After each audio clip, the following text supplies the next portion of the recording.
A Total Connection, arrow.net, ARROE.net. All right, let's do it. Let's play it forward. These are real people, real stories, the struggle to play it forward. Episode number 522 is with Paul Sexton, author of Charlie's Good Tonight. Hi there. How are you doing today? Really good. I'm glad we got you. We were panicking there for a bit.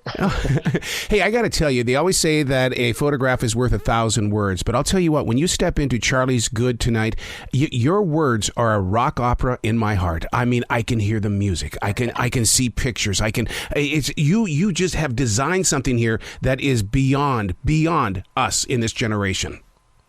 Oh, well, how can I possibly answer that? That's just, you're much too kind. I'm embarrassed, and Charlie would be too. Well, the last time I saw the Stones in concert here in Charlotte, I mean, I got to tell you, I know Mick does his thing up front, but I found myself watching Charlie more than anybody else because there was a rhythm about him. There was always something very mystical and magical about him. Yes, there was. I'm exactly the same, including in more recent years. And, also we had the treat of those amazingly high definition screens that allow you to watch each one individually if you want to, pretty much, as well as watching the collective action. Talk about less is more. He just had that restrained style about it, didn't he? And really a deceptive amount of power, for somebody, quite a short man, not a big guy in any way, but boy, the power that he could still generate, even on those late tours, and yes, they did begin to take it out of him a bit more towards the last couple. But Mick said this to me there's a name drop for you, when on one of these recent interviews that I did for the book, that Charlie, in Mick's opinion, had to expend more energy than any of them on stage because Mick, it's his decision whether or not he wants to leap up and down and run from one end of the stage to the other. He doesn't have to. It's entirely his call as to whether he does that. Charlie didn't have that choice. He was there, at the back, timekeeping, keeping the beat the whole time for probably 2.25 hours or something. With barely looking like he'd even broken sweat most of the time. That's so true. That is so true. Yeah. Well, I always thought of him as being the true magnetic connection because without him on those drums, everything, they would have played together, but he kept them together. Yeah, he totally did, and he always sort of talked this down. You really couldn't pay him a compliment in any way. He'd deflect it.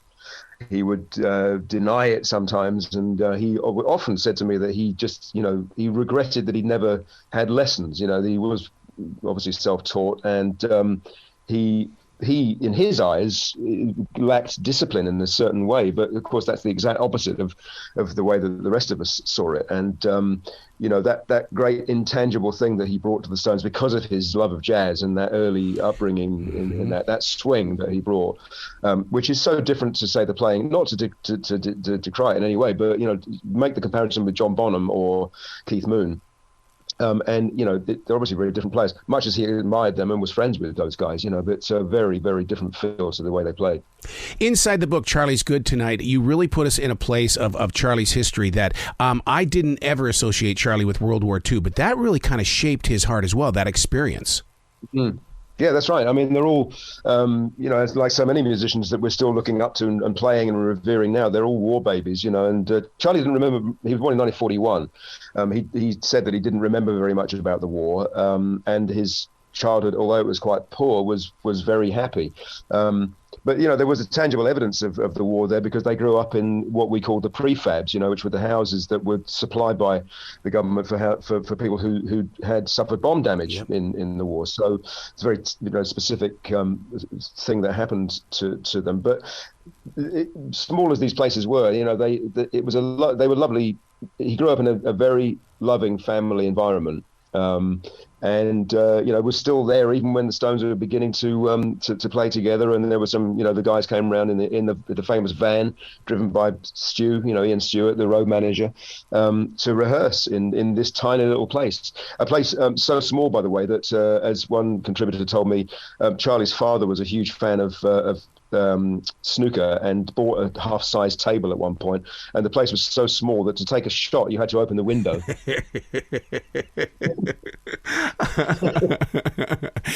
I got to tell you how important this book is right now, Charlie's Good Tonight. And there's so much marketing going on where it seems like every sweatshirt or T-shirt has Rolling Stones on them. And then you ask the younger generation, do you even know who the Stones are? No, I don't. No, I don't. Now I can point to this book. I say, I'll say, you need to read Charlie's Good Tonight. You need to really find out what it was really like to be on that road and to be a part of the world's greatest band ever. Yeah, well, that's very kind of you to say so, and I think you're right. Actually, you know, the more, and this is no one's fault really, although it is an example of you know, global marketing, you know, at its height, I suppose. That logo, that genius logo, you know, drawn by John Pesh all those years ago, which Charlie was so proud of, as coming from his graphic design background, you can imagine he thought it was just the greatest shorthand symbol ever, really, and it was, and still is, isn't it? And you see it every day. You know, you'll see usually somebody quite young, kind of walking down the street in London. They've got a shop now. You know, they've actually got the Rolling Stones RS number 9 Carnaby shop in Carnaby Street in Soho, which, by the way, and I have to put the plug in, they are actually selling the book in that shop, so that's kind of fun. Yeah, that's great to see. But yeah, I think you're right. That it's a proof of how long they've been going, isn't it? I mean, obviously this has been the year of the 60th anniversary celebrations, but you do have the feeling that there are people who are now sort of more aware of it as a brand than a band, perhaps. Yeah. As a journalist, don't you feel like a time capsule with all the experiences that you've had with the Stones and writing the stories and things like this, and now the new book? I mean, it's almost like you're saying, I have been carrying this a long time. Here, I'm going to plant this inside your imagination and heart.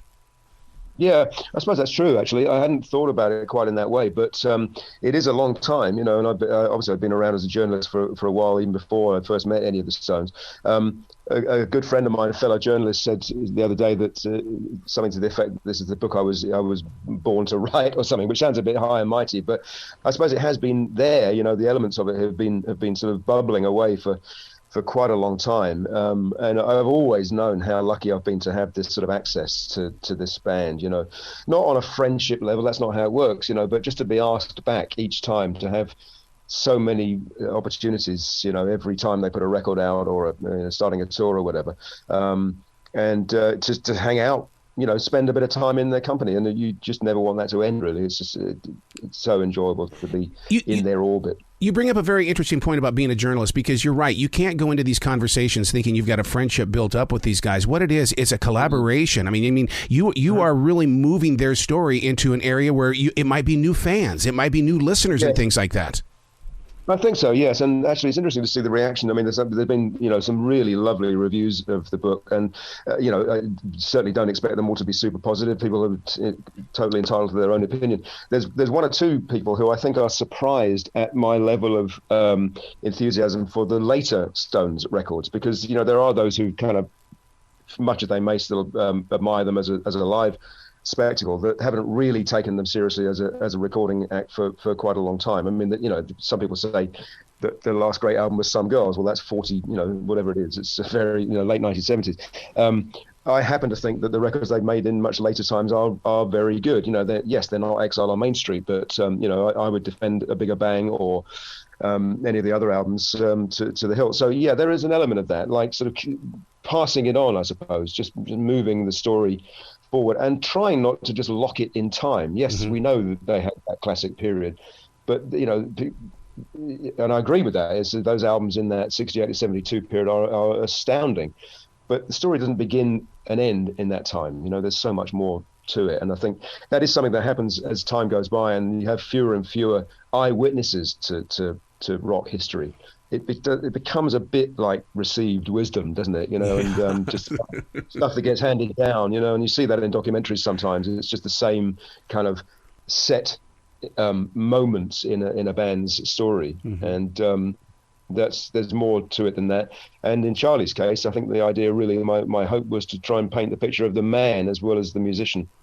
I've been with Glenn Johns several times. I mean, to be in that studio with Glenn as well as Charlie, because, you know, you got to lay down the drum tracks first. I mean, to be in that moment, oh my God, I mean, to be a fly on the wall. Yeah. Yeah, and that's the moment that Charlie loved. In fact, it's almost the only moment that Charlie loved because he's such an unusual character. He would often say to me that he did, he never listened to the Stones records. He was just not. What? No, he was not a fan in that way. His wife was. Shirley would play them at home and so on. And he said, "This is amazing." He said to me, "Sometimes I'll hear him at a party, and I think they sound a bit weak." What? What are you talking about? But he would really not listen to them out of choice at all, unless he had to approve something for a reissue or some mix or something like that.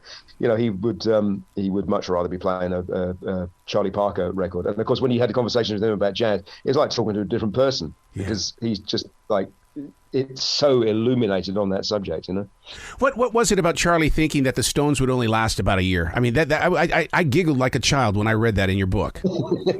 Yeah, I mean, I don't think that's that unusual. There are many interviews with artists around that time. I think even probably some of the early Beatles interviews. It's very hard to imagine this now, isn't it? 60 years later, because it's become so much just the air that we breathe. But obviously there was no structure, there's no infrastructure for what we now call rock and roll. Of course, it wasn't even rock and roll in those days. We're talking about the sort of early R&B scene moving into pop. They became a pop band before anything else in their early success. So yes, it was his natural skepticism about everything, plus the prevailing feeling, I think, that this was not a proper job. And that's why it took him a while to make that leap, because they didn't make any money for quite a long time, right. And they weren't really well off until so much later on in their story. And we know there's every band of that period has a horror story about getting ripped off by somebody or another, and it certainly happened to the Stones. And when they finally did have to go into exile in France for that famous period, their financial affairs were in absolute tatters. They were in a terrible state. So it was all forced upon them. So yeah, it's we look back and think, how could that ever have been the case? But it certainly was, not a secure way of making a living at all. Yeah, because I love the way that you do that. You showcase the music business, and so many people only want to see the home runs and the hits and things like that. Whereas you're really giving us the real story in Charlie's Good tonight.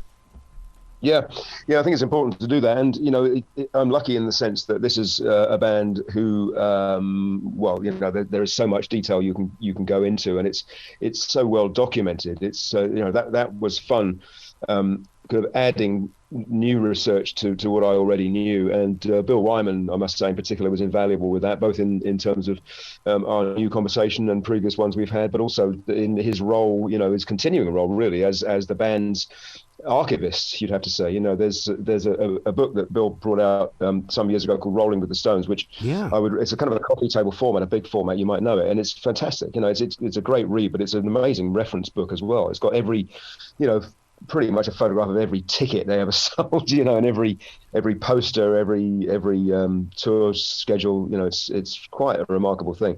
So yeah, that was fun to just dive down into that and dig out some of the funny things that happen, and there's a strong sense of the absurd, I think, with a lot of that stuff. Some of the ways that they would have to dodge the fans, for example. Yeah. Charlie saying, I used to hide in doorways. Get away from it. There's a story about them going up on the rooftop, of a gig after when the place got stormed by fans. The only way to escape them was to go up on the roof, and then they go. The local mayor or something doesn't actually know how to get them down. That's hilarious. All right, personal question, because we both love collecting history and the sights and sounds of music history and stuff like that. There comes a point, and I think I'm facing that right now. What are we going to do with all this stuff? You know what I mean? I mean, it's in boxes. It's on hard drives. It's like, what are we doing with it? What are you doing with yours, Paul? Well, it's a really good question. I'm thinking about it more and more as time goes by, and actually, dare I say, we've had this in the family this year as well. But right at the same time I was writing the book, my elderly mother passed away, and we've been clearing her house, and that includes we're going back decades, but there's things of mine that were still there, in addition to just endless boxes of stuff. Yep. And you have to be respectful to it, and there's the clock is ticking in terms of getting it out to start with. But yeah, I'm looking at living in a house that was already completely overloaded with all of my things, and 40 plus years of memorabilia, and just the recordings of interviews and thousands of records and stuff. And now we've had this addition of all this other stuff from the family as well. I'll have to get back to you. I don't quite know actually where it's all going to go. I'm more aware of it than ever, I must say.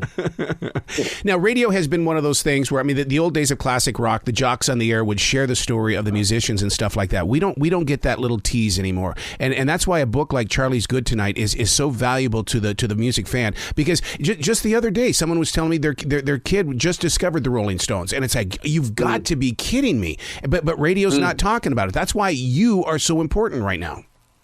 Well, thank you. Yeah, I think you're right. And there is that tendency. It certainly happens on the radio and other media over here. The temptation always to focus on the obvious, and to just play the big hits and nothing else. Mm-hmm. And I think there's an awful lot of people who want more than that now. There's a bit of a backlash against that sort of way of, whether you call it sort of gold radio format or whatever. But even in the case of something like the Stones, there is that temptation that because there are certain touchstone moments that you feel, everyone seems to feel that you must cover those. And I made it clear from the beginning in conversations with the publisher about the book that the one thing it was not going to be was yet another story of the Rolling Stones, because we don't need it. We don't need that.